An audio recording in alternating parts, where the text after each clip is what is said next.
Сегодняшняя тема.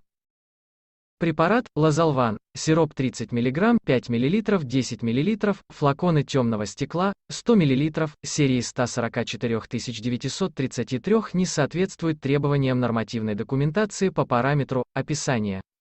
Другие серии лекарства также не раз вызывали подозрения экспертных лабораторий Росздравнадзора по всей России. На дне флакона обнаруживается осадок, не заявленный в описании.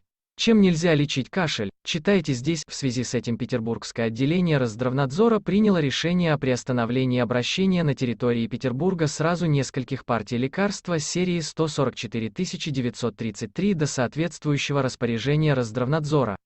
Сироп Лазолван применяется при заболеваниях дыхательных путей для лучшего отхождения мокроты у взрослых и детей с 6 лет.